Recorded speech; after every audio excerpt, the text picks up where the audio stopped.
தேவனுக்கே மகிமை உண்டாகட்டும். ஆண்டவராகிய இயேசு கிறிஸ்துவின் நாமத்தினால் உங்கள் யாவருக்கும் என் அன்பின் வாழ்த்துக்கள்.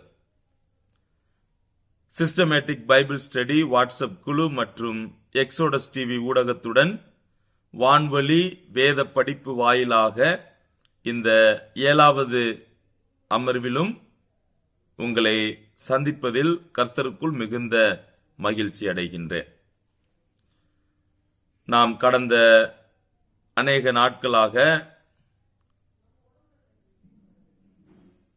புதிய ஏற்பாட்டினுடைய அறிமுகம், introduction to the new testament என்ற பாடத்தை இதுவரை 6 அமர்வுகளின் கீழ் நாம் கற்றுக்கொண்டு வந்தோம். சரி, அதே பாடத்தினுடைய தொடர்ச்சியை இந்த 7வது அமர்விலும் நாம் சிந்திக்கலாம். சரி, கடந்த 6 அமர்வுகளில் 9 விதமான தலைப்புகளை குறித்து நாம் சிந்தித்தோம். நிச்சயமாக அந்த தலைப்பு என்ன என்பதை நீங்கள் நன்கு அறிந்திருப்பீர்கள். ஒருவேளை நீங்கள் மறந்து விட்டாலோ அல்லது மீண்டும் நீங்கள் அந்த குறிப்புகளை ஞாபகப்படுத்த வேண்டும் என்று விரும்பினாலோ இதற்கு முன் உள்ள அந்த 6 அமர்வுகளை நீங்கள் கேட்பீர்களானால் அந்த கருத்துக்களை, அந்த பாயிண்ட்ஸ் என்ன அப்படின்னு நீங்கள் அறிந்து கொள்ளலாம். சரி, இந்த அமர்வில், அதாவது இது 7வது அமர்வு, இந்த 7வது அமர்வில் 2 தலைப்புகளின் கீழ் நான் உங்களோடு அந்த தலைப்பை விளக்க விரும்புகிறேன். நீங்கள் முதலாவது அந்த காணொளியில் பார்த்தீர்களானால் எத்தனை தலைப்புகள், கிட்டத்தட்ட நாம் 15 தலைப்புகள் படிக்கப் போகின்றோம் என்று நான் அறிமுகம் செய்தேன். அதில் 9 தலைப்புகளை நாம் முடித்திருக்கிறோம். ஸோ இந்த வகுப்பில் 10, 11 போன்ற அந்த தலைப்புகளை படிக்கப் போகின்றோம். அது என்ன அப்படின்னா, 10வது தலைப்பு புதிய ஏற்பாட்டை காலத்தின் அடிப்படையில் அல்லது காலகட்டங்களின் அடிப்படையில் வரிசைப்படுத்துதல், இந்த ஒரு தலைப்பையும் 11வது தலைப்பாக புதிய ஏற்பாடு புத்தகங்களினுடைய இறையியல் வலியுறுத்துதல்கள், அதாவது தியாலஜிக்கல் எம்பசைஸ். ஸோ இந்த 2 தலைப்புகளைத்தான் நாம் இந்த 7வது அமர்வில் நாம் சிந்திக்க போகின்றோம். சரி, என்னோடு கூட நீங்கள் கவனமாக நம்முடைய பாடத்தை தொடர்ந்து நீங்கள் படியுங்கள். எல்லோருமே நாம் இந்த வகுப்பை நல்ல முறையில் புரிந்து கொள்ள ஆண்டவர் நமக்கு உதவி செய்வாரா. 10வது தலைப்புக்கு நேராக நாம் செல்லலாம். இந்த 10வது தலைப்பு புதிய ஏற்பாட்டு புத்தகங்கள் காலகட்டங்களின் அடிப்படையில் பிரிக்கப்படுதல். சரி, பொதுவாக நமது புதிய ஏற்பாட்டில் 27 புத்தகங்கள் இருக்கின்றன என்பதை நாம் அறிந்திருக்கிறோம். இந்த 27 புத்தகங்கள் வரிசையின்படி அடுக்கப்படவில்லை. உதாரணமா நமக்கு எவ்வாறு ஆரம்பிக்கிறது அப்படின்னா, மத்தேயு முதல் ஆரம்பிக்கிறது. மத்தேயு முதல் வெளிப்படுத்தின விசேஷம் வரைக்கும் கிட்டத்தட்ட 27 புத்தகங்கள் வரிசைப்படுத்தப்பட்டிருக்கின்றன. ஆனால் இந்த புத்தகங்கள் எல்லாம் காலகட்டத்தின் அடிப்படையில் அல்லது காலத்தின் அடிப்படையில் இது ஒழுங்குபடுத்தப்பட்டிருக்கிறதா அல்லது அடுக்கப்பட்டிருக்கிறதா என்று கேட்டால் இல்லை. சரி, மாறாக இந்த புதிய ஏற்பாட்டு புத்தகங்கள் எவ்வாறு அடுக்கப்பட்டது அல்லது எவ்வாறு ஒழுங்குபடுத்தப்பட்டது என்று கேட்டால், முதலாவது பார்த்தீங்கன்னா சுவிசேஷ நூல்கள் வருது. அதனால மத்தேயு, மார்க்கு, லூக்கா, யோவான் அது ஒன்றாக வருகிறது. இரண்டாவது அப்போஸ்தலர்களுடைய சரித்திரத்தை மட்டும் கூறக்கூடிய ஒரு புத்தகம், அது 2வது பிரிவாக வருகிறது. மூன்றாவது நிருபங்கள் முழுவதும் ஒரே விதமாக வருகிறது. சோ அவைகளை நிருபங்கள் என்று பிரிக்கிறார். கடைசியாக தீர்க்க தரிசன புத்தகம். சோ இதுதான் நமது புதிய ஏற்பாட்டினுடைய வரிசை. இதை பற்றி நீங்கள் முன்னுள்ள வகுப்புகளில் நீங்கள் கேட்டிருப்பீர்கள் என்று நான் நிச்சயமாக நம்புகிறேன். சரி, இப்ப நம்ம புதிய ஏற்பாட்டில் பார்க்கும்போது இந்த புத்தகங்கள் எல்லாம் காலகட்டத்தின் அடிப்படையில், அதாவது அக்கார்டிங் டு த டேட், அதன் அடிப்படையில் அடுக்கப்படவில்லை. சரிங்களா? நிகழ்வுகளின் அடிப்படையிலேயே அது அடுக்கப்பட்டிருக்கிறது. சரி, இந்த தலைப்புல, இந்த வகுப்புல காலகட்டங்களின் அடிப்படையில் ஒருவேளை புதிய ஏற்பாட்டு புத்தகங்களை அந்த காலத்தின் வாரியாக அல்லது எழுதப்பட்ட ஆண்டுகளை அடையாளமாக வைத்து இதை நாம் வரிசைப்படுத்த முயன்றால் அது எவ்வாறு காலகட்டங்களின் அடிப்படையில் நாம் பிரிக்கலாம் என்பதை நாம் எளிதாக கற்றுக்கொள்ளலாம். சரி, இப்ப பக்கத்துல இந்த சார்ட்ல நீங்க பார்க்கலாம். அதுல பாத்தீங்கன்னா 5 காலம் இருக்கு. சரி, 5 காலம்ஸ் இருக்கு. முதல் காலத்துல புத்தகத்தின் பெயர் ஞாபகம் வச்சுக்கோங்க. புதிய ஏற்பாட்டுடைய முதல் புத்தகம் மத்தேயு, அதுல எந்த ஒரு மாற்றமும் இல்லை. ஆனால் காலத்தை மையமாக வைத்து அல்லது காலத்தின் அடிப்படையில் புதிய ஏற்பாட்டு புத்தகங்களை பிரித்தால் அது இப்படியாகத்தான் வரும். எப்படி? அதைத்தான் நீங்க அந்த காலத்துல பாக்குறீங்க. சரியா? அந்த அட்டவணையில நீங்க பாக்குறீங்க. சரி, முதலாவது கட்டத்துல புத்தகத்தின் பெயர். இரண்டாவது கட்டத்துல அந்த புத்தகத்தை எழுதிய எழுத்தாளர் யார், எழுத்தாளர்கள் யார். மூன்றாவது, அந்த புத்தகங்கள் எழுதப்பட்ட காலம் என்ன, எப்போது எழுதப்பட்டது. நான்காவது காலத்துல பாத்தீங்கன்னா எழுதப்பட்ட இடம், எங்கிருந்து எழுதப்பட்டது. அடுத்து கடைசியாக to whom it was written, யாருக்கு எழுதப்பட்டது. சரி, 5 காலம் நீங்க பாக்குறீங்க.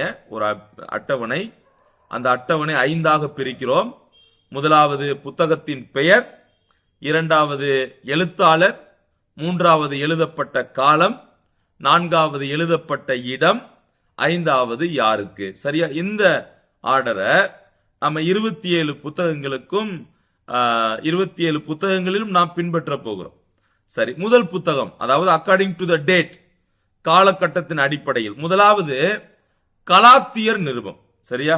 அந்த புத்தகத்தின் பெயர்ல பாருங்க, ஃபர்ஸ்ட் புக் கலாத்தியர். இதை எழுதியவர் யார் அப்படின்னா அப்போஸ்தலனாகிய பவுல்.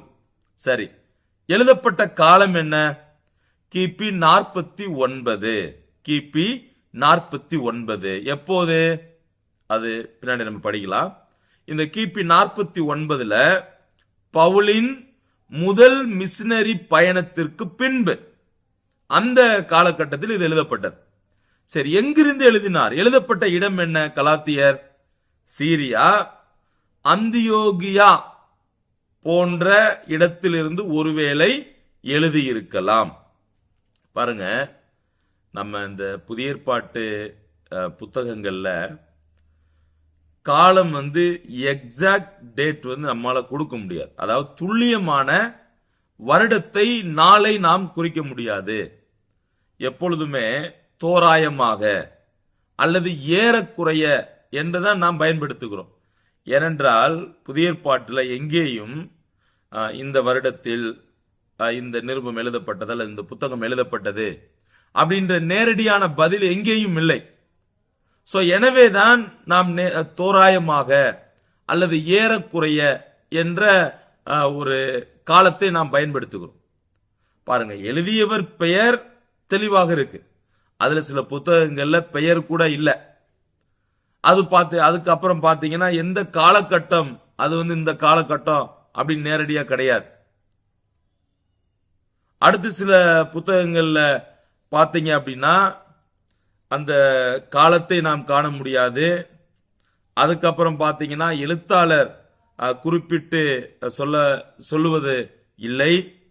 சோ இப்படிப்பட்ட சூழல் இருக்கு. அதுபோல எழுதப்பட்ட இடம், சில புத்தகங்கள் அவர் எங்கிருந்து எழுதினார் அப்படின்னு நேரடியா இருக்கு.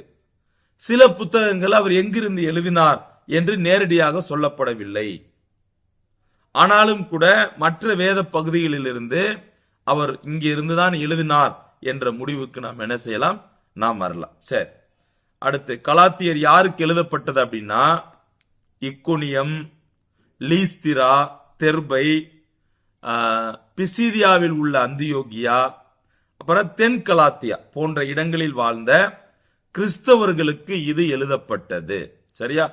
சரி, இந்த கலாத்தியரை நான் மறுபடியும் சொல்றேன். கலாத்தியர், எழுத்தாளர் பவுல், எழுதப்பட்ட காலம் கிபி 49, பவுலின் முதல் மிஷனரி பயணத்திற்கு பின்பு, எழுதப்பட்ட இடம் சீரியா, அல்லது அந்தியோகியாவாக இருக்கலாம். யாருக்கு எழுதப்பட்டது? இக்குனியம், லீஸ்திரா, தெர்பை, பிசிதியாவில் உள்ள அந்தியோகியா, தென் கலாத்தியா போன்ற இடங்களில் வாழ்ந்த கிறிஸ்தவர்களுக்கு. பாருங்க, இந்த கலாத்திய நிருபத்தை தென் பகுதியில வாழ்ந்த கலாத்தியா மக்களுக்கு எழுதப்பட்டது. ஆனால் இந்த பகுதியை சுற்றிலும் தான் இப்போது நான் சொன்ன இடங்கள் இருக்கின்றன. எனவே அவர்களை இணைத்து அப்படிப்பட்டவர்களுக்கு எழுதப்பட்டது. உங்களுக்கு புரிந்திருக்கும் என்று நினைக்கிறேன். இரண்டாவது புத்தகம் 1 தெசலோனிக்கேயர். இரண்டாவது கட்டம் என்ன? எழுத்தாளர் யாருன்னா பவுல். எழுதப்பட்ட காலம் என்ன? கிபி 50 51. எப்போது? பவுலினுடைய இரண்டாவது மிஷனரி பயணத்தின் போது. சரி, எங்கிருந்து எழுதினார்? கொரிந்துவிலிருந்து எழுதினார். யாருக்கு? தெசலோனிக்கியாவில் வாழ்ந்த கிறிஸ்தவர்களுக்கு, விசுவாசிகளுக்கு இந்த நிருபத்தை எழுதினார். அடுத்து 2 தெசலோனிக்கேயர். எழுத்தாளர் பவுல். எழுதப்பட்ட காலம் அதே காலம், அதே காலகட்டம், கிபி 50 51. இரண்டாவது மிஷனரி பயணத்தின் போது. எழுதப்பட்ட இடம் கொரிந்துவிலிருந்து எழுதினார். யாருக்கு? அதே மக்களுக்கு எழுதினார். அடுத்து 1 கொரிந்தியர், 4வது புத்தகம். நீங்க பக்கத்துல நான் பேசும்போது நீங்க அந்த ஸ்லைடை நீங்க பார்க்கலாம். 1 கொரிந்தியர், அதுல பாத்தீங்கன்னா நான் எழுதியவர் பவுல். எழுதப்பட்ட காலம் கிபி 55 56. அவருடைய 3வது மிஷனரி பயணத்தின் போது. எழுதப்பட்ட இடம் எது அப்படின்னா எபேசுவிலிருந்து அதை எழுதினார். யாருக்கு எழுதினார் அப்படின்னு கேட்டா கொரிந்துவில் வாழ்ந்த கிறிஸ்தவர்களுக்கு இதை எழுதினார். அடுத்து 2 கொரிந்தியர். எழுத்தாளர் பவுல். எழுதப்பட்ட காலம் அதே காலகட்டம், எழுதப்பட்ட இடம் மக்கதோனியாவிலிருந்து எழுதினார். 1வது நிருபத்தை எபேசுவிலிருந்து எழுதினார். 2வது கொரிந்தியரை மாசிடோனியா, மக்கதோனியாவிலிருந்து எழுதினார். எழுதப்பட்ட நபர்கள் யார் அப்படின்னா அதே நபர்கள் தான். கொரிந்துவில் வாழ்ந்த பரிசுத்தவான்கள் கிறிஸ்தவர்களுக்கு எழுதப்பட்டது. அடுத்து ரோமர். எழுத்தாளர் பவுல்.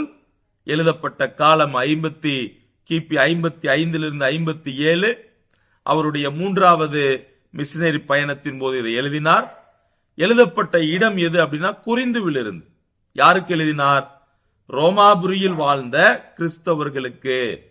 சரி, இப்ப நான் சொல்லக்கூடிய யாருக்கு அப்படின்றதுக்கான பதில் எல்லா நிருபங்களுடைய முதல் 2 வசனங்களில் இதற்கான பதில் இருக்கிறது.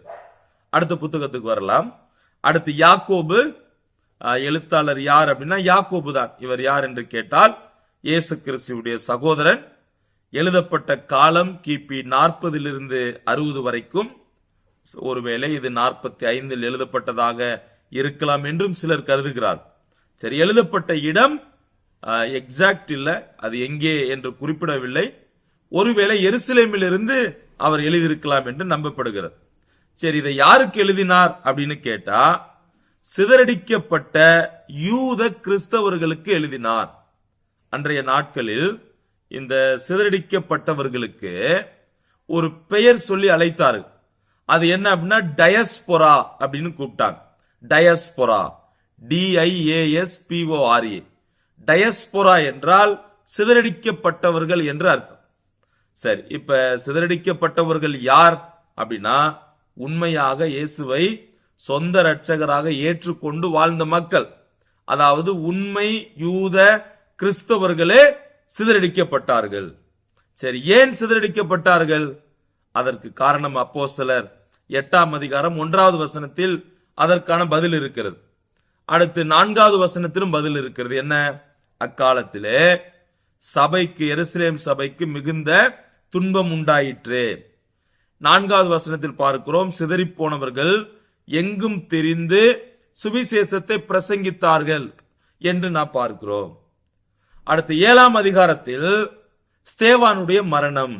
சோ இந்த நிகழ்வுகளின் நிமித்தமாக கிறிஸ்தவர்கள் தேவனுக்காக, கிறிஸ்துவுக்காக பாடுகள் பட்டார்கள், துன்பப்பட்டார்கள், உபத்திரவப்பட்டார்கள். எனவே அவர்கள் பாலஸ்தீனத்திற்கு வெளியே போய் வாழ்ந்தார்கள். அப்ப பாலஸ்தீனத்திற்கு வெளியே வாழ்ந்தவர்களை டயஸ்பொரா அப்படின்னு கூப்பிட்டாங்க. Diaspora means one who live outside of Palestine. பாலஸ்தீனத்திற்கு வெளியே வாழ்ந்தவர்களைத்தான் டயஸ்போரா, சிதறடிக்கப்பட்டவர்கள் என்று அழைத்தார். சரி, இதை ஏன் நான் சொல்லுகிறேன் என்று கேட்டால், பொதுவான நிருபங்களில் அநேக நிருபங்கள் எழுதும் போது எழுத்தாளர்கள் இவர்களுக்குத்தான் எழுதுகிறார். அதாவது யூதர்களுக்கு எழுதப்படவில்லை, யூத கிறிஸ்தவர்களுக்கு, அதாவது சிதறடிக்கப்பட்ட யூத கிறிஸ்தவர்களுக்கு பல நிருபங்கள் எழுதப்பட்டது. இதை நாம் மனதில் வைத்துக் கொள்வோம். அடுத்து 8வது புத்தகம் மார்க். மார்க்கினுடைய எழுத்தாளர் யோவானாகிய மார்க்கு. இதனுடைய காலம் கிபி 50 60. எழுதப்பட்ட இடம் ரோம். யாருக்கு எழுதினார் அப்படின்னா, உபத்திரவப்பட்டு கொண்டிருந்த ரோம கிறிஸ்தவ விசுவாசிகளுக்கு. இங்கேயும் நீரோ என்ற மன்னனால் கிறிஸ்தவர்களுக்கு உபத்திரவம் வந்தது, அவர்களுக்கு பாடுகள் வந்தது. சோ அந்த சூழலில் கிறிஸ்தவர்கள், ரோம கிறிஸ்தவர்கள், அவர்கள் உபத்திரவப்பட்டு கொண்டிருந்தார்கள். அவர்களை ஆறுதல் செய்ய, அவர்களுக்கு இயேசு கிறிஸ்துவை முன் கொண்டு வந்து அவருடைய பாடுகளை விளக்குவதற்காக மார்க் எழுதினார். அடுத்து பிலமோன் புத்தகம். அதை எழுதியவர் பவுல். காலகட்டம் எது அப்படின்னா 60 62. எழுதப்பட்ட இடம் ரோம். சரி, யாருக்கு எழுதினார் அப்படின்னா, பிலமோனுக்கும் கொலோசே என்ற இடத்தில் கூடின, அவர் வீட்டில் கூடின சபைக்கும் இந்த நிருபத்தை என்ன செய்தார் அப்படின்னா எழுதினார். சரி, இப்ப நம்ம முதல் புத்தகம் கலாத்தியர் அப்படின்னு பார்த்தோம். அதுக்கடுத்து எபேசியர் வருது, அப்புறம் பிலிப்பியர் வருது, கொலோசியர் வருது, பிலமோன் வருது. இப்ப கலாத்தியரை தவிர எபேசியர், பிலிப்பியர், கொலோசியர், பிலமோன், இந்த 4 நிருபங்கள் சிறை நிருபங்கள் அல்லது சிறைச்சாலை நிருபங்கள், பிரிசன் எபிசல்ஸ் என்று அழைக்கப்படுகிறது. ஏனென்றால் அப்போஸ்தலனாகிய பவுல் 60 62 வரை உள்ள காலகட்டங்களில் ரோம் சிறையில் இருந்தார், சுவிசேஷத்து நிமித்தமாக. அப்படி அவர் ரோம் சிறையில் இருக்கும் போதே இந்த 4 நிருபங்களை எழுதினார். எனவே இவை சிறை நிருபங்கள், சிறைச்சாலை நிருபங்கள் என்று அழைக்கப்படுகிறது. சரியா? ரைட். திரும்பவும் நம்ம அட்டவணைக்கு வரலாம். 9 புத்தகத்தை இதுவரைக்கும் முடித்திருக்கிறோம். 10வது புத்தகம் கொலோசையர். எழுத்தாளர் பவுல். எழுதப்பட்ட காலம் கிபி 60 62. இடம் ரோமிலிருந்து, நான் முன்னாடி சொன்ன ரோம் சிறையிலிருந்து. யாருக்கு? கொலோசே பட்டணத்தில் வாழ்ந்த கிறிஸ்தவர்களுக்கு. அடுத்து எபேசியர். எழுத்தாளர் பவுல். காலம் 60 62. எழுதப்பட்ட இடம் அதே ரோம் சிறை. யாருக்கு எழுதினார் என்று கேட்டால், எபேசு மாகாணத்தில் இருந்த கிறிஸ்தவர்களுக்கு இது எழுதினார். அடுத்து 12வது புத்தகம் லூக்கா. எழுத்தாளர் லூக்கா. அடுத்து எழுதப்பட்ட காலம் கிபி 57 62 வரைக்கும். சரி, எங்கிருந்து எழுதினார்? எழுதப்பட்ட இடம் எதுனா செசரியா. ஒருவேளை செசரியாவிலிருந்து எழுதியிருக்கலாம், அல்லது ரோமிலிருந்து கூட இதை எழுதியிருக்கலாம் என்று சொல்லுகிறார். சரி, அடுத்து யாருக்கு இது எழுதப்பட்டது? லூக்கா 1ஆம் அதிகாரம் 1 4 வசனங்களில் நாம் பார்க்கிறோம். தியோபிலு என்ற நபருக்கு லூக்கா எழுதினார். சரியா? கிறிஸ்தவராக இருந்த ஒரு ரோம அதிகாரியாக, அல்லது ரோம் மாகாணத்தின் ஒரு முக்கிய நபரான ஒரு ஐஸ்வர்யவானாக, ஒரு தலைவனாக இருந்திருக்கலாம் என்று சொல்லுகிறார்கள். அப்படிப்பட்ட தெயோபிலு அப்படின்ற நபருக்கு இந்த புத்தகத்தை அவர் எழுதினார். அடுத்து அப்போஸ்தலருடைய நடபடிகள். இதையும் லூக்காவை எழுதியிருக்கிறார். கிபி 60 62. எழுதப்பட்ட இடம் ரோம். யாருக்கு அப்படின்னா அதே தெயோபிலுவுக்கு இதை எழுதினார். அடுத்து 14வது புத்தகம் பிலிப்பியர். எழுதியது பவுல். எழுதப்பட்ட காலம் அதே காலம்தான், ரோம் சிறையிலிருந்து. எனவே 60 62. எழுதப்பட்ட இடமும் ரோம். யாருக்கு அப்படின்னா பிலிப்பு பட்டணத்தில் வாழ்ந்த கிறிஸ்தவர்களுக்கு இந்த நிருபத்தை எழுதினார். அடுத்து 15வது புத்தகம் 1 தீமோத்தேயு. எழுதியவர் பவுல். எழுதப்பட்ட காலம் 62 68. சரி, எங்கிருந்து எழுதினார் அல்லது எழுதப்பட்ட இடம் எதுனா மக்கதோனியாவிலிருந்து இதை எழுதினார். மக்கதோனியாவில் இருந்து எழுதினார். சரி, யாருக்கு? எபேசுவில் இருந்த தீமோத்தேயுவுக்கு இந்த முதல் நிருபத்தை எழுதினார். அடுத்து 1 தீமோத்தேயுவுக்கு பின்பு தீத்து தான் வரும். ஏன் அப்படின்னா காலகட்டத்தின் அடிப்படையில் தீத்து எழுதியவர் அப்போஸ்தலனாகிய பவுல், அதே காலகட்டம் அதே இடம். ஆனால் யாருக்கு அப்படின்னா கிரேத்தாவில் இருந்த தீத்துவுக்கு அந்த நிருபத்தை எழுதினார். அடுத்து 17வது புத்தகம் 2 தீமோத்தேயு எழுதியவர் பவுல், எழுதப்பட்ட காலம் கிபி 63 இருந்து 68, எழுதப்பட்ட இடம் ரோம். யாருக்கு அப்படின்னா திரும்பவும் எபேசுவில் இருந்த தீமோத்தேயுவுக்கு அதை எழுதினார். அடுத்து 1 பேதுரு, எழுத்தாளர் பேதுரு, எழுதப்பட்ட காலம் கிபி 60 இருந்து 65, எழுதப்பட்ட இடம் ரோம். யாருக்கு எழுதப்பட்டது? 1 பேதுரு 1, 2 போன்ற வசனங்கள்ல இருக்கு.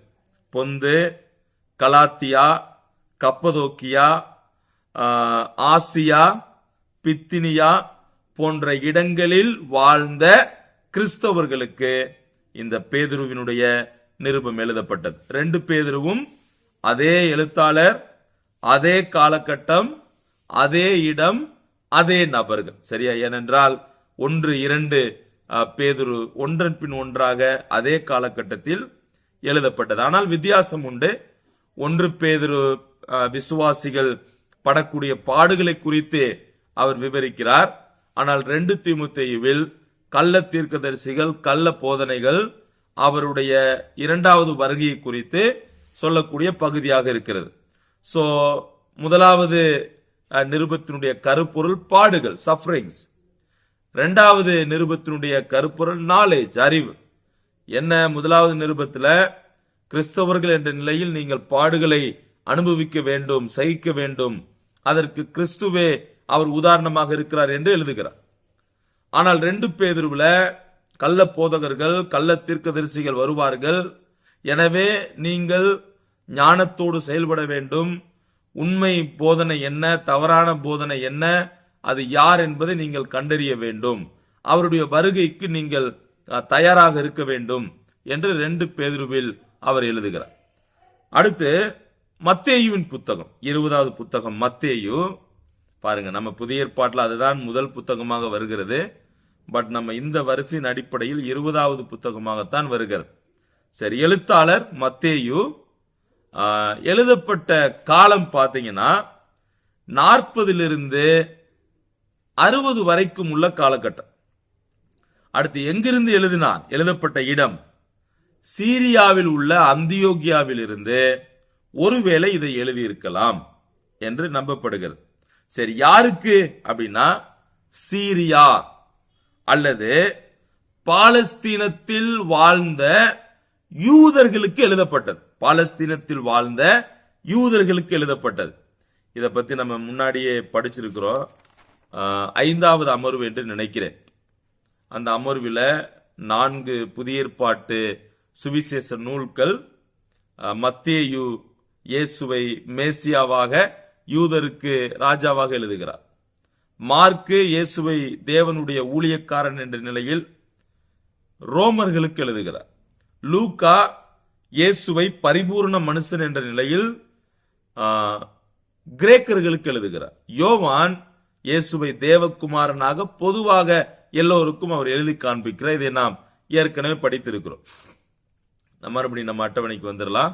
21வது புத்தகம் எபிரேயர். இந்த எபிரேயர் நிருபத்தை எழுதின எழுத்தாளர் யார் அப்படின்னு கேட்டா இங்கே குறிப்பிட்டு சொல்லவில்லை. எனவே இந்த நிருபத்தை யாரெல்லாம் எழுதியிருக்கலாம் அப்படின்னு நம்ம சஜஸ்ட் பண்ணலாம்.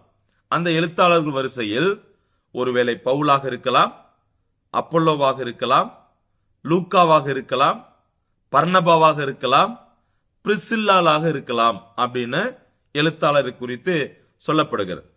பட் தனிப்பட்ட விதத்துல நான் அப்போஸ்தலனாகிய பவுல் இதை எழுதினார் என்று நான் நம்புகிறேன். சரியா? அடுத்து இதனுடைய எழுதப்பட்ட காலம் 60 70. எங்கிருந்து எழுதினார்? It is unknown. அது அறியப்படவில்லை, தெரியவில்லை. எந்த இடத்தில் இருந்து எழுதப்பட்டிருக்க வேண்டும் என்று கேட்டால் அது நிச்சயமாக எருசலேமில் இருந்து எழுதப்பட்டிருக்க வேண்டும் என்ற ஒரு கருத்தும் உள்ளது. சரி, அடுத்து இது யாருக்கு எழுதப்பட்டது அப்படின்னா ரெண்டு வியூ இருக்கு. ஒன்று ரோமில் வாழ்ந்த கிறிஸ்தவர்களுக்கு, இன்னொன்று எருசலேமில் வாழ்ந்த கிறிஸ்தவர்களுக்கு இது எழுதப்பட்டது. எது? எபிரேயருக்கு எழுதின நிருபம். அடுத்து யூதா, எழுத்தாளர் யூதா தான். அவர் இயேசு கிறிஸ்துவுடைய சகோதரன். எழுதப்பட்ட காலகட்டம் 50 70. எந்த இடத்திலிருந்து எழுதினார் என்ற விவரம் கொடுக்கப்படவில்லை.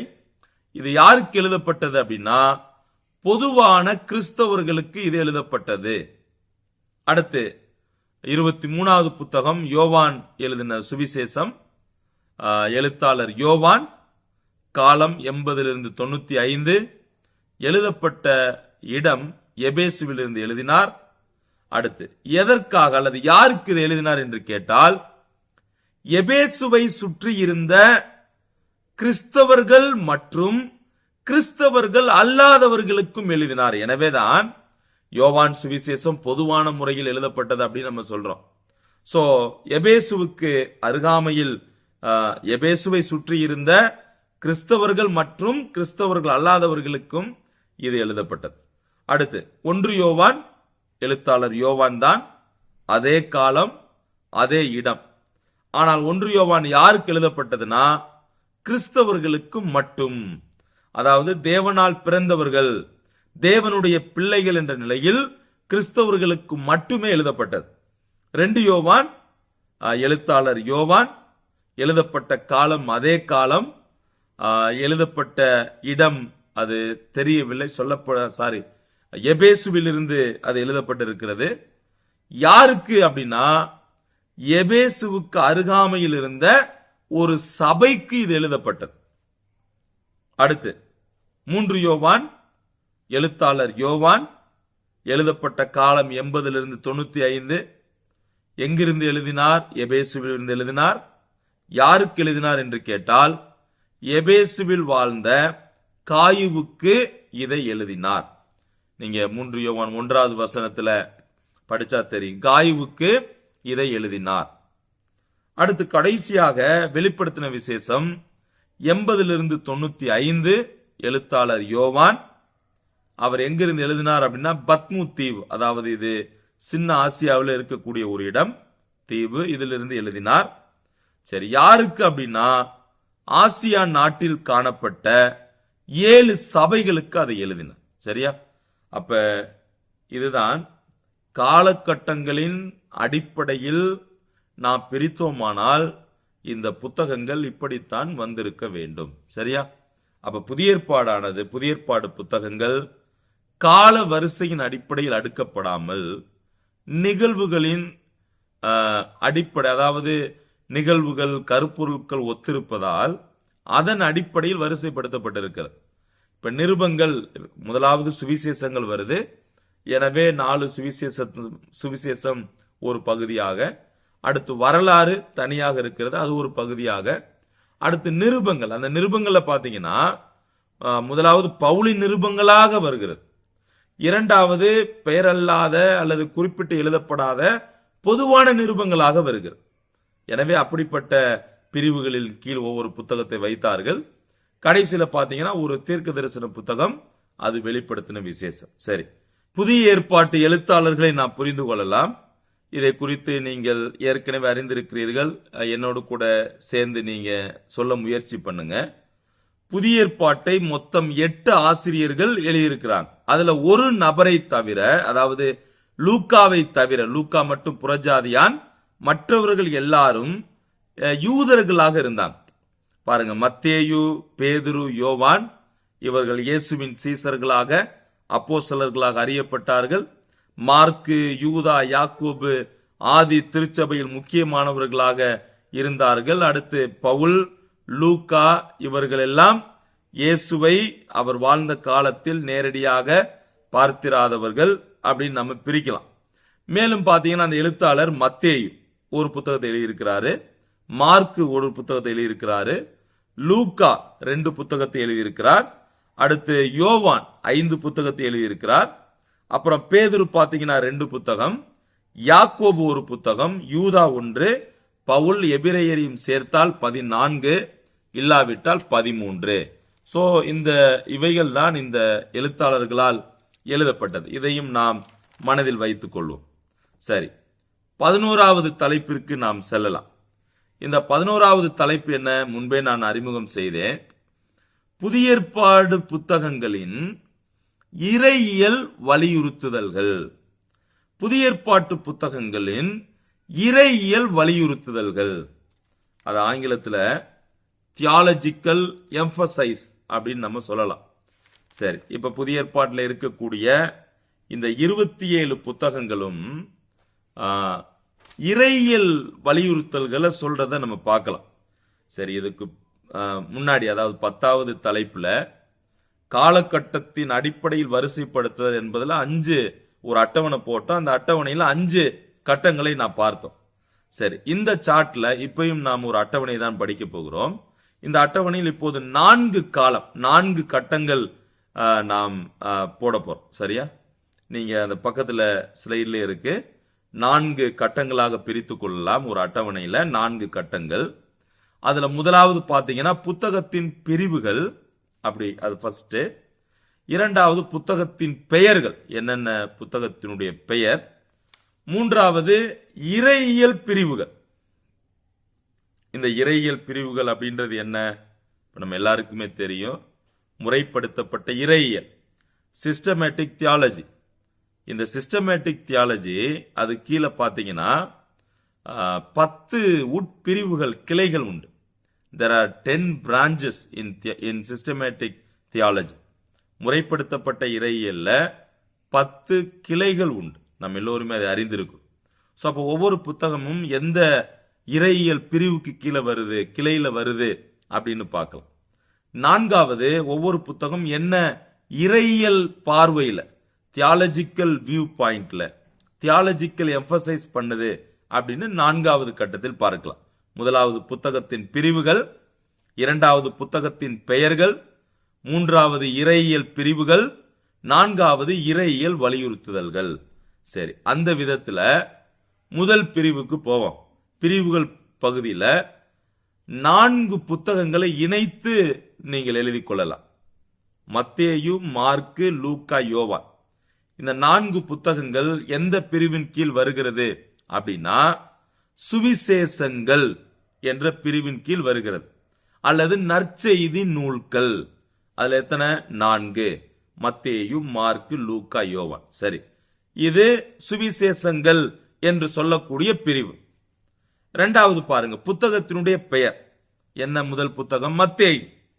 சரி, மத்தேயுல இறையியல் பிரிவுக்கு கீழ் அதை நாம் கொண்டு வர முடியாது, ஏனென்றால் இது சுவிசேஷம், ஆண்டவராய் இயேசு கிறிஸ்துவினுடைய நல்ல செய்தியை சொல்லக்கூடியதாக இருக்கிறது.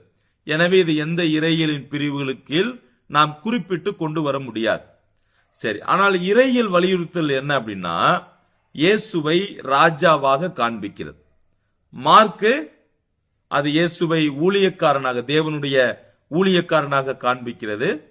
லூக்கா இயேசுவை பரிசுத்த மனுஷகுமாரனாக காண்பிக்கிறது. யோவான் இயேசுவை தேவகுமாரனாக அவர் காண்பிக்கிறார். இது முதல் பிரிவு. அடுத்து புத்தகத்தின் பிரிவு எது அப்படின்னா வரலாறு. இந்த வரலாறு அதுல ஒரு புத்தகம், அந்த புத்தகத்தின் பெயர் என்ன அப்படின்னா அப்போஸ்தலருடைய நடபடிகள். இந்த அப்போஸ்தலர் நடபடிகள் முழுக்க முழுக்க சபையினுடைய வரலாறாக இருக்கிறது. அதாவது அப்போஸ்தலர்கள் அவர்கள் மூலமாக தேவன் எவ்வாறு கிரியை செய்தார், எவ்வாறு அவருடைய வார்த்தையை அவர்கள் மூலமாக உறுதி செய்தார், சபை எவ்வாறு ஆரம்பமானது, சபை எவ்வாறு விருத்தி அடைந்தது, வளர்ச்சி அடைந்தது, சபை எங்கெல்லாம் சென்றது, அப்போஸ்தலர்கள் ஆண்டவருக்காக எவ்வாறு சாட்சியாய் வாழ்ந்தார்கள். ஏனென்றால் அப்போஸ்தலர் 1ஆம் அதிகாரம் 8வது வசனத்தின் அடிப்படையில் அவர்கள் சொந்த இடத்துல முதலாவது சாட்சியா இருந்தாங்க, எருசலேம். அப்புறம் பாத்தீங்கன்னா யூதேயா, அப்புறம் ரோம் முழுவதுமாக அவர்கள் சாட்சி எடுத்து செல்லப்பட்டதை அப்போஸ்தலர் நடபடிகளில் நாம் காண்கிறோம். சரி, அடுத்து நிருபங்கள் பிரிவு. இது 3வது பிரிவு. இந்த நிருபங்கள் பிரிவுல முதலாவது எந்த புத்தகம் வருகிறது அப்படின்னா ரோமருக்கு எழுதின நிருபம் வருகிறது. சரியா? ரோமருக்கு எழுதின நிருபம். சரி, இப்ப இந்த ரோமருக்கு எழுதின நிருபத்துல 2வது கட்டத்துல பாருங்க என்ன இருக்கு. அந்த புத்தகத்தினுடைய பிரிவு அது நிருபங்கள், பெயர் ரோமருக்கு எழுதின நிருபம். அடுத்து இறையியல் பிரிவுகள் என்ன அப்படின்னா முழுக்க முழுக்க இந்த புத்தகம் ரட்சிப்பின் இயலை குறித்து சொல்லப்படுகிறது. ரட்சிப்பின் இயல். அடுத்து இந்த புத்தகத்துல அதாவது இதனுடைய இறையியல் வலியுறுத்தல்கள் என்ன அப்படின்னா தேவனுடைய இறையாண்மையை குறித்து இந்த புத்தகம் வலியுறுத்துகிறது. அது மட்டுமல்ல, தேவன் எவ்வாறு வரலாற்றில் செயல்படுகிறார், அவர்கள் யூதனாக இருந்தாலும் சரி, புறஜாதியனாக இருந்தாலும் சரி, எல்லோரும் தேவனுடைய கோபாக்கினைக்கு கீழ், நியாயத்தீர்ப்பின் கீழ் இருக்கிறோம். ஆனால் அவரை யார் ஒருவர் ஏற்றுக்கொள்ளுகிறார்களோ, தான் பாவி என்பதை உணர்ந்து ஏற்றுக்கொள்ளுகிறார்களோ அவர்கள் ரட்சிப்படைவார்கள், தேவனுடைய பிள்ளைகளாக மாற்றப்படுவார்கள், பரிசுத்தமாக்கப்படுவார்கள், நீதிமான்களாக்கப்படுவார்கள், மகிமைப்படுத்தப்படுவார்கள் என்ற சத்தியத்தை ரோமர் சொல்லுகிறதை நாம் பார்க்கலாம். அடுத்து 1 கொரிந்தியர், அது எந்த இறையியல் பிரிவு கீழ் வருது அப்படின்னா எக்லேசியாலஜி, அதாவது சபை என்ற பிரிவின் கீழ் வருகிறது. ஏனென்றால் முழுக்க முழுக்க சபையை குறித்தே சொல்லக்கூடிய பகுதி. சரி, இங்கே என்ன இறையியல் வலியுறுத்துகிறது என்று கேட்டால் கிறிஸ்தவ நடத்தைகளினுடைய பலவித தோற்றங்களை நாம் காணலாம். இப்ப பொதுவாக இந்த நிருபம் சபையில் இருக்கக்கூடிய பிரச்சனையை இது காண்பிக்கிறது. ஆனால் நம்ம தியாலஜிக்கல் எம்பசைஸ், இறையியல் வலியுறுத்தல்கள் என்ற அடிப்படையில் பார்க்கும்போது இந்த 1 கொரிந்தியர் கிறிஸ்தவ நடத்தைகளின் பலவித நோக்கங்களை குறித்து சொல்லக்கூடியதாக இருக்கிறது. சரி, 2 கொரிந்தியர் இது எந்த இறையியல் கீழ் வருகிறது அப்படின்னா எக்லேசியாலஜி, சபையியல். இதுல என்ன இறையியல் வலியுறுத்தல் அப்படின்னா கிறிஸ்தவ ஊழியத்தின் சித்திரம், அதை நாம் காணலாம். பவுல் தான் அப்போஸ்தலன் என்று நிரூபிக்கிறார். ஒரு ஊழியக்காரன் நிச்சயமாக எவ்வாறு இருக்க வேண்டும் என்பதை அங்கே காண்பிக்க. அடுத்து கலாத்தியர், இது சொட்டீரியாலஜி, ரட்சிப்பு என்ற இறையியல் பிரிவின் கீழ் வருகிறது. இங்கே இறையியல் வலியுறுத்தல்கள் என்ன அப்படின்னா விசுவாசத்தினாலே ஒரு மனிதன் நீதிமானாக்கப்படுகிறான் அப்படின்னு பார்க்கலாம். அடுத்து எபேசியர், அதுல எபேசியர், பிலிப்பியர், கொலோசியர், இந்த 3 நிருபத்தையும் இணைத்து இந்த 3மே எந்த இறையியல் பிரிவு கீழே வருது அப்படின்னா சபையின் கீழ் வருகிறது. அதாவது எக்லேசியாலஜிக்கு கீழே வருது. ஏன்னா சபை என்பது கொலோசியர்ல கிறிஸ்துவே சபைக்கு தலை. இந்த சபை என்பது கிறிஸ்துவின் சரீரம் அப்படின்னு பார்க்கிறோம். அப்ப எபேசியர், பிலிப்பியர், கொலோசியர் இந்த 3ம் வரக்கூடிய பிரிவு ஒரே பிரிவு தான். அது என்ன பிரிவு அப்படின்னா எக்லேசியாலஜி. ஆனால் இறையியல் வலியுறுத்துதல்கள் கொஞ்சம் வித்தியாசமானது. இப்ப எபேசியர்ல என்ன இறையியல் வலியுறுத்துதல்கள்? கிறிஸ்துவுக்குள் விசுவாசிகளின் நிலை, the position in Christ, கிறிஸ்துவுக்குள்ளான ஒரு விசுவாசி நிலையை குறித்து சொல்லுகிறது. பிலிப்பியர்ல கிறிஸ்துவுக்குள் விசுவாசிகளுடைய மனோபாவம், இந்த ஆட்டிடியூட், அதை பற்றி நான் படிக்கிறோம். கொலோசியர்ல கிறிஸ்துவுக்குள் விசுவாசிகள் எவ்வாறு முழுமை உள்ளவர்களாக இருக்கிறார்கள், how they are complete in Christ, கிறிஸ்துவுக்குள் எவ்வாறு நிறைவுள்ளவர்களாக முழுமையுள்ளவர்களாக இருக்கிறார்கள் என்று இறையியல் வலியுறுத்தல்களை நாம் காணலாம். அடுத்து 1 தெசலோனிக்கேயர், 2 தெசலோனிக்கேயர், அது இறையியல் பிரிவு என்னன்னா கிறிஸ்துவின் 2ஆம் வருகை, செகண்ட் கம்மிங் ஆஃப் கிரைஸ்ட். அதனுடைய இறையியல் வலியுறுத்தல்களும் அதுதான். என்ன? கிறிஸ்துவின் வருகை எவ்வாறு இருக்கும், அதில் என்னவெல்லாம் காணப்படும், அதை குறித்து நிரூபிக்கப்படுதலும் அந்த 2வது வருகை விளக்கப்படுதலையும் நாம் காண்கிறோம். அடுத்து 1 தீமோத்தேயு, 2 தீமோத்தேயு, தீத்து, இந்த 3 நிருபங்களும் வரக்கூடிய இறையியல் பிரிவு என்ன அப்படின்னா சபை அப்படின்ற பிரிவின் கீழ் வருகிறது. நமக்கு தெரியும் தீமோத்தேயு மற்றும் தீத்து இந்த 2 நபர்களுக்கு பவுல் எழுதும் போது ஒரு ஊழியர் என்ற நிலையில் அந்த சபையில் அவர் எவ்வாறு இருக்கணும், எவ்வாறு ஒழுங்கும் கிரமமாக செய்யப்பட வேண்டும் என்றே பவுல் தீத்துவுக்கும் எழுதினார். சரி, அப்ப இது முழுக்க முழுக்க சபையை குறித்து சொல்லக்கூடிய ஒரு இறையியல் பிரிவுகள். சரி, இதனுடைய இறையியல் வலியுறுத்தல்கள் என்ன அப்படின்னா, 1 தீமோத்தேயுல தேவனுடைய வீட்டை குறித்து சொல்லுகிறார். சோ ஹவுஸ் ஆஃப் காட், அதுல எவ்வாறு செயல்பட வேண்டும் என்பதை சொல்றார். 2 தீமோத்தேயுல பாத்தீங்கன்னா அந்த ஆவிக்குரிய தன் குமாரனுக்கும் மகனுக்கான கடைசி கட்டளையை அங்கே சொல்லுகிறார். தீத்து அதனுடைய இறையியல் வலியுறுத்தல்கள் என்ன? ஆரோக்கியமான உபதேசம், சவுண்ட் டாக்டரின், அப்புறம் நற்கிரியைகள் என்பதை குறித்து பேசுகிறார்.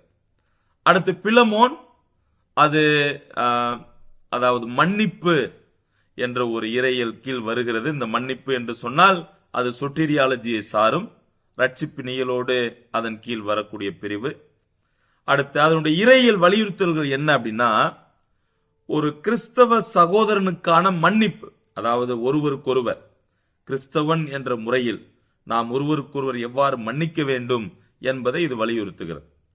அடுத்து எபிரேயர், யாக்கோபு, 1 பேதுரு, இந்த 3 நிருபத்தையும் இந்த 3 நிருபங்களும், அதாவது எபிரேயர், யாக்கோபு, 1 பேதுரு, இந்த 3 நிருபங்களும் ஒரே இறையியல் காரியங்களை பேசுது. குறிப்பா கம்ஃபோர்ட் அண்ட் என்கரேஜ்மெண்ட், ஆறுதல், உற்சாகப்படுத்துதல், இதை குறித்து தான் இந்த 3 நிருபங்களும் பேசுகிறது. ஆறுதலும் உற்சாகப்படுத்துதலும். சரி, இப்ப எபிரேயரில் என்ன இறையியல் வலியுறுத்தல்கள் என்று கேட்டால், Christ is greater than all or Christ is better than all. இயேசு கிறிஸ்துவினுடைய மேலான தன்மை, அவர் எல்லோரிலும் பெரியவராயிருக்கிறார் என்பதை இறையியல் வலியுறுத்தல்களாக எபிரேயரில் பார்க்கிறோம். யாக்கோபில் என்ன பார்க்கிறோம்? உண்மை விசுவாசம், a faith that works, கிரியை செய்கிற உண்மையான விசுவாசத்தை குறித்த இறையியல் வலியுறுத்தல்களை பார்க்கிறோம். அடுத்து 1 பேதுருவில் என்ன பார்க்கிறோம்? பாடுகளின் வழியே கிடைக்கக்கூடிய சந்தோஷம், பாடுகளின் சந்தோஷம் என்ற இறையியல் வலியுறுத்தல்களை காணலாம். அடுத்ததாக 2 பேதுரு, 1, 2, 3 யோவான், அப்புறம் யூதா, இந்த 5 புத்தகங்கள். ஒன் மோர் டைம், 2 பேதுரு, 1, 2, 3 யோவான், யூதா. சோ இந்த 5 புத்தகங்கள் தவறான போதகர்களுக்கு எதிரான எச்சரிப்புக்காக எழுதப்பட்டது. பாருங்க, அந்த 1வது நூற்றாண்டில் சபை காலகட்டத்தில், அதாவது முதல் நூற்றாண்டில் இருந்த திருச்சபையினுடைய காலகட்டத்தில் பல தவறான உபதேசங்கள், கள்ள போதனைகள் மக்களுக்கு போதிக்கப்படக்கூடிய ஒரு சூழல். அப்ப இந்த நிருபங்கள்லாம் நீங்க பாத்தீங்கன்னா இந்த தவறான போதகர்களுக்கு எதிராக எச்சரிப்பை கொடுப்பதற்காக எழுதுகிறார். சரி, இதனுடைய இறையியல் வலியுறுத்தல்கள் என்ன? 2 பேதுரு கர்த்தருடைய நாளை குறித்து பேசுகிறது. அடுத்து 2, 3 யோவான் உண்மையான விசுவாசத்தை குறித்தும் ஐக்கியத்தை குறித்தும் வலியுறுத்துகிறது. அதாவது 1, 2, 3 யோவான் உண்மையான விசுவாசத்தையும் ஐக்கியத்தையும் குறித்து பேசுகிறது. யூதா தவறான போதகர்களுக்கு எச்சரிக்கை. கடைசியாக அந்த பிரிவுக்கு கீழே தீர்க்க தரிசனம், அது வெளிப்படுத்தின விசேஷம். இது எந்த பிரிவு கீழ் வருகிறது என்று கேட்டால் எஸ்கட்டாலஜி, வருங்கால இயல். என பொதுவாக வெளிப்படுத்தின விசேஷம் என்று நாம் சொல்லும் போது அது எதிர்காலத்தில் நடக்கக்கூடிய நிகழ்வுகளை சொல்லக்கூடியதாக இருக்கு. சரி, இதனுடைய இறையியல் வலியுறுத்தல்கள் என்ன அப்படின்னா, தேவனுடைய ராஜ்யமும் அவருடைய திட்டம் மற்றும் நோக்கம் நிறைவேறுதலும். தேவனுடைய ராஜ்யமும் அவருடைய திட்டம் மற்றும் நோக்கம் நிறைவேறுதலும். இதுதான் தீர்க்க தரிசன புத்தகமாகிய வெளிப்படுத்தலில் இறையியல் வலியுறுத்தல்களாக சொல்லப்படுகிறது. சரி, இதோட நம்ம இந்த 7வது அமர்வை நாம் நிறைவு செய்ய போகின்றோம். இந்த 7வது அமர்வில் 2 தலைப்புகளை நாம் முடித்தோம். 10வது தலைப்பு மற்றும் 11. 10வது தலைப்பில் புதிய ஏற்பாட்டு காலகட்டங்களின் அடிப்படையில் எவ்வாறு வரிசைப்படுத்த முடியும் அப்படின்னு சிந்தித்தோம். 11வது தலைப்புல புதிய ஏற்பாட்டில் இருக்கக்கூடிய ஒவ்வொரு புத்தகங்கள் வலியுறுத்தக்கூடிய இறையியல் கருத்துக்கள், இறையியல் வலியுறுத்தல்கள் என்ன அப்படின்றத பார்த்தோம். சரி, இந்த வகுப்புல நான் ரொம்ப ஃபாஸ்டா உங்களுக்கு கிளாஸ் எடுத்திருப்பேன் அப்படின்னு நான் நினைக்கிறேன். அதனால ஒரு முறை உங்களுக்கு புரியாவிட்டாலும் நீங்கள் திரும்ப அதை மறுபடியும் கேட்பீர்களானால் அது இன்னும் புரிந்து கொள்வதற்கு உதவியாக இருக்கும். சரி, என்னோடு நீங்களும் இணைந்து எல்லா வகுப்புகளிலும் பயணிக்கிறீர்கள் என்று நான் கர்த்தருக்குள் நம்புகிறேன்.